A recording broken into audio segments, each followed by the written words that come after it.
So I was out here in the garden the other day and I just came out to pull some weeds and see how my plantings are going.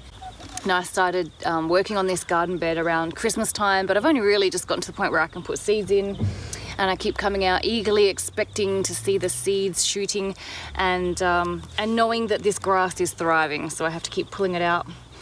And one of the things that really surprised me when I came out the other day was the diversity of stuff that is popping up out of the soil.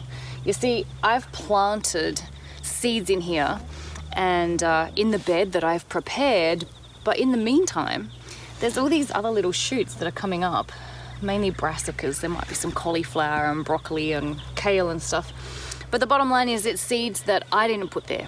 It's seeds from when we used to have a garden bed. They've just been lying dormant. And kind of like things that God has deposited in the ground until such a time as this, when the soil and the conditions are right, and then boom, they're breaking forth. And so now I have this choice. You see, I can keep weeding and I can eagerly anticipate the things that I have planned, but in the meantime I get to let these little suckers go and see what they turn out to be. They could be broccoli or collie, which I might actually really want here, and there might even be space that I can have what I've planted and this. I might even decide in the end to rip out what I've planted and keep what comes up. Anyway, it occurs to me that a lot of us might be feeling like this at the moment about our lives. We might be looking at the garden bed of our lives and thinking, this is not what I planned. This is not what I prepared for. This is not what I planted. And I just want to encourage you that perhaps in this time of the things that you wanted to come to fruition not happening, perhaps just like this garden bed, maybe there's stuff in your life that God has just had secreted away. It's just been there dormant, waiting for the right time. And maybe this is the right time.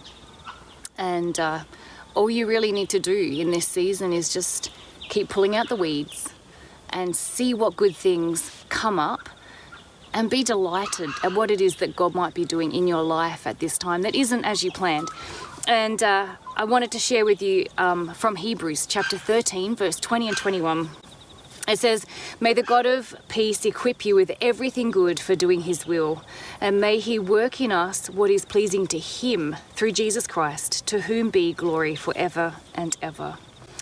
So the key words there, may he work in us what is pleasing to him. Maybe this is a season where stuff that's more pleasing to him and less about what we planned might be coming to fruition. So hang in there, keep pulling the weeds, and see what might spring up in your garden at this time in your life.